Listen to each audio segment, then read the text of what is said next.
Hello again, all my beautiful individuals out there. In this video, we're going to be continuing a series where I burn flags. This isn't the first one I've done, and there's many more to come. So, sure stick around, enjoy, and let's get to it. As somebody who is far right, unfortunately a lot of people think that means I'm some type of fascist. So, in this video, I'm actually going to be burning a rather interesting flag. Today we'll be burning the fascist flag.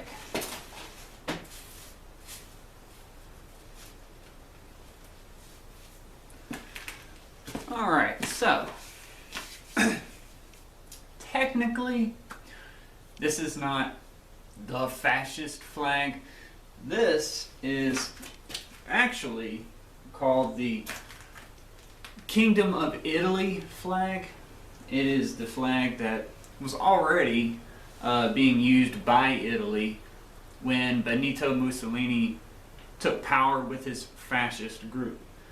So it's not technically, like I said, a fascist flag, but it is the flag that was flown under fascism. So technically this was the flag that fascists were saluting. So if there is a fascist flag, it's this one.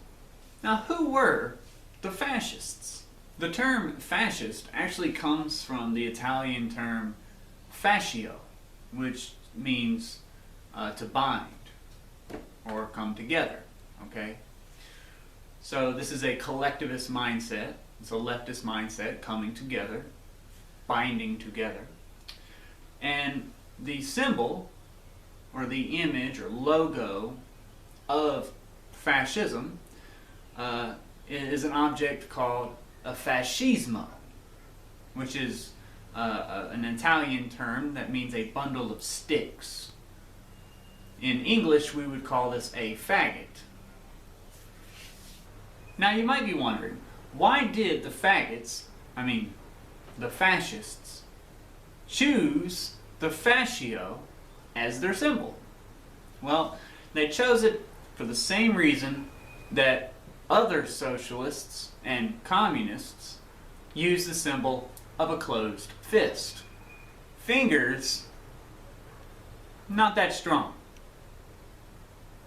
But a closed fist, when you bring all those fingers together, can do a lot more damage and can hold things a lot more tightly. In this same collectivist mindset, the fascists saw a single stick as weak, but a bundle of sticks turned into a fascismo is much stronger. It can do a lot more damage when you hit people who politically disagree with you. It can support things better. In their opinion, can support a government better.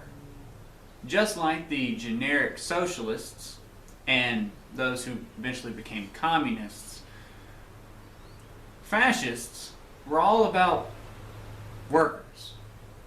The fascists were unions, while your generic socialists and communists decided to take over businesses, end private property, so that the government was the one controlling the businesses. The fascists chose to uphold a facade. See, the fascists allowed private business owners to keep their businesses. However, if they didn't pull the party strings, if they didn't do what the fascists said was okay, or if they spoke out against the fascists, well, then they were shut down, they were canceled. I'm going to step aside now and let you look at this flag one more time while I finish up what I have to say. The fascists were started by a man named Benito Mussolini. Now, Mussolini grew up being raised and indoctrinated by the teachings of Karl Marx and Friedrich Engels. This is because his father was a socialist. As Benito Mussolini got older, he became a prominent socialist activist. He joined the Italian Socialist Party, as well as became a important writer for a basically socialist newspaper in Italy. Benito Mussolini truly believed in socialism, but he wanted socialism to benefit his country. He didn't just blindly support the ideology. Benito Mussolini believed that the people should not be chained by the letter or chained by the dogma or ideals of socialism, but should use socialism to their advantage. He believed that socialism could better society, but the socialist group that he was a part of didn't care for protecting his nation. And Benito Mussolini didn't understand how you could have a socialist society if there wasn't a nation to govern it. This led to things getting a little turbulent between Benito and the official Socialist Party of Italy. The confrontation went something like this. Benito and the other socialists were sitting around a table, and they all took turns talking about how a particular building was ugly. Everybody said yeah. One guy said, the building is horrible, the architecture is repulsive, it should be torn down. Someone else chimed in and said, yeah, I agree, I think it should be torn down. Everybody cheered, it should be torn down. And someone said, actually, I think instead of tearing it down, we should burn it down. Let's all just destroy this building. It needs to be burned down. And everyone said, yeah, we should all burn it down. And someone said, yeah, it would just make the lives of everybody better. It would make the collective better if we burned down the building. And everyone said, yeah, we all agree. This building needs to be burned down. And then Benito Mussolini stood up and said, here, here, I agree. It should be torn down. In fact, hell, I got a lighter. Let's go burn it down right now. And everyone just kind of looked at him and was like, wait a minute. You actually want to go burn it down? And he's like, yeah, we're all talking about burning it down. Well, the hell with just talking about it. Let's go do it. And they're like, whoa, it's a little aggressive, friend. We're just kind of talking about it. You actually want to go burn down a building? You realize how extreme that is? It's kind of fascist. This basically led to Benito Mussolini walking out and saying, fuck y'all. Y'all are all just a bunch of talk. I want to actually go and do what y'all are talking about, and you're saying I'm bad for wanting to not just talk the talk, but I want to fucking walk the walk. Now that is a fictitious example, but it makes the point. Benito Mussolini wanted to use force to implement these socialist policies, and the socialists were like, no, we're pacifists. We don't want to do that. This led to Benito Mussolini basically seeing socialists as spineless, as cowards, and that they were just all a bunch of talk. They weren't willing to actually go and do what they were talking about. So the socialists kicked Benito Mussolini out of their group, and he went and took the insult that they gave him, a fascist, and he made that the name of his group, his political party. To bring things a little more down to earth, imagine there's a group of people, and the group of people wants to create world peace. Okay, so that's their goal, world peace. This is certainly a very ambitious dream, but hey, it sounds good, right? World peace. But there's not really a plan to implement that world peace. It's just, we're going to make all the countries be at peace. How are you going to do that? We got all this chaos going on, even in our own country. How are we going to fix everybody else's problems when we got our own? Then somebody in the group stood up and said, hey, I have an idea. I'm all for this world peace thing, but what if instead of worrying about world peace, we worried about our own fucking problems? What if, instead of world peace, we just tried to get peace in our own nation? We just tried to get national peace. And then, once we have peace in our country, we can then use that as a headquarter, as a hub, to then expand our peace throughout other countries, so that we can then work towards the grander goal of world peace.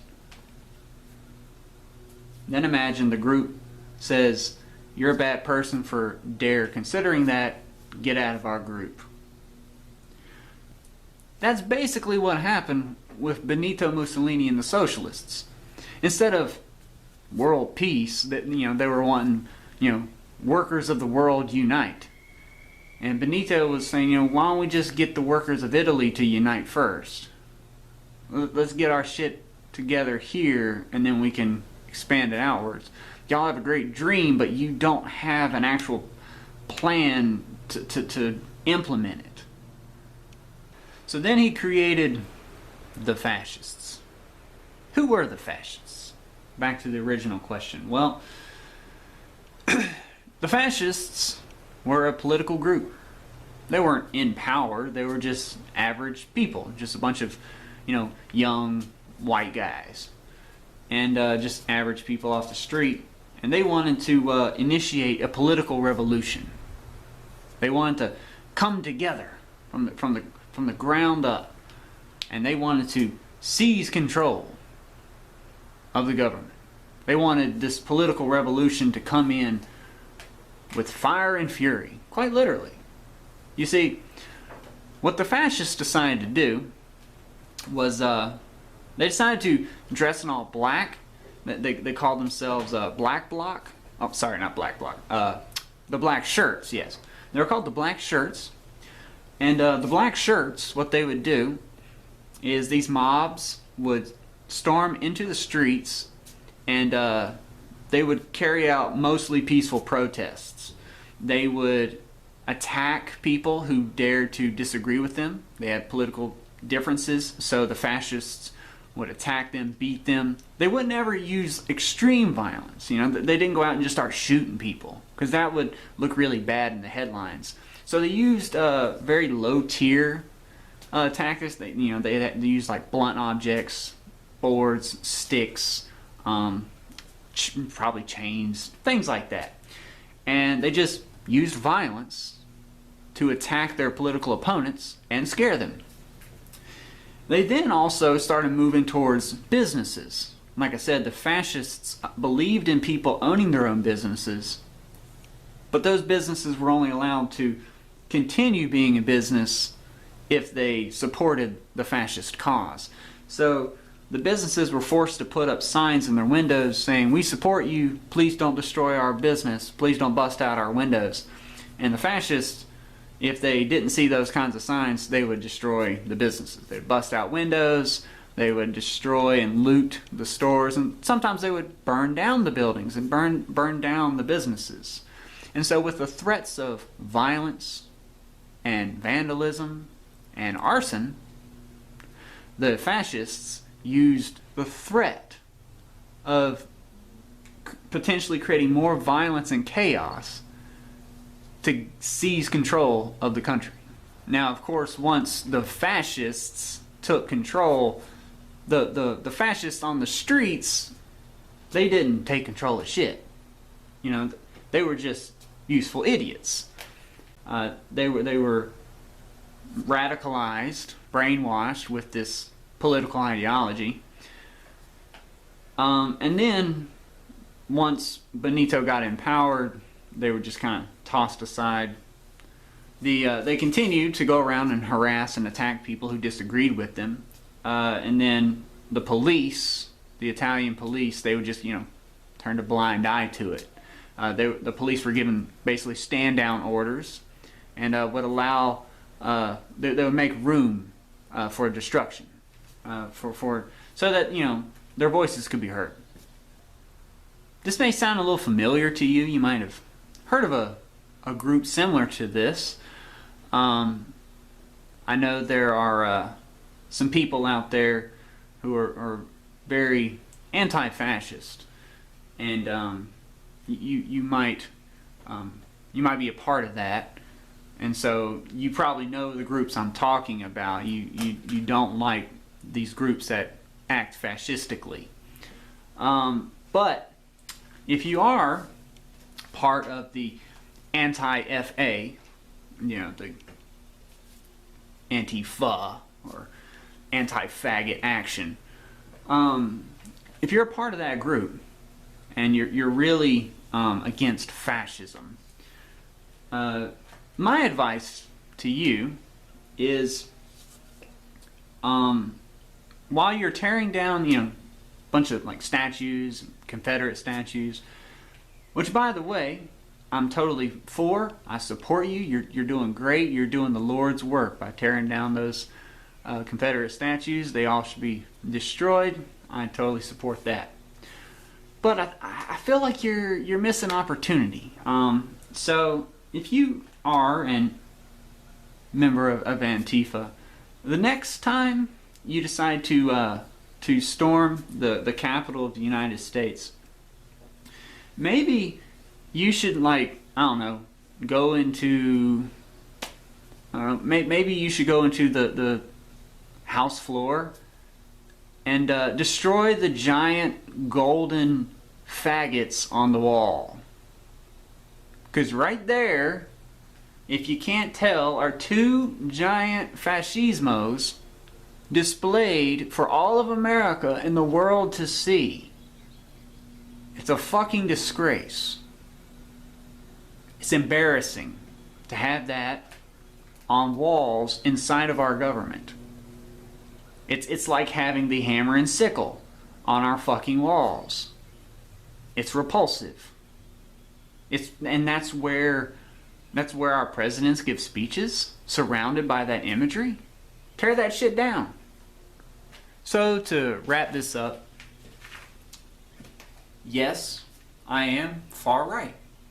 And I'm proud to say that I am far right.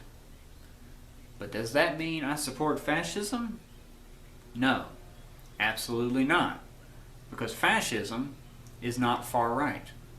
Fascism is extreme left. Fascism is authoritarian. I don't support this.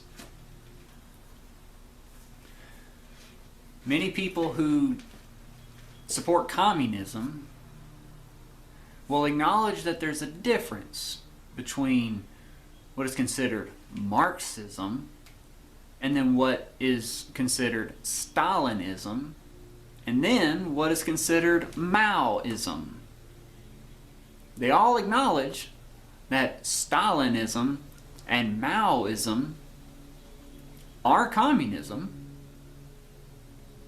but they are different versions of communism. Stalin took the teachings of Karl Marx and altered it, twisted it, took it in his own way. He put his own spin on it. And then Mao Zedong took the teachings of Karl Marx and put his own little spin on it. We still consider it all communism, just different versions of communism.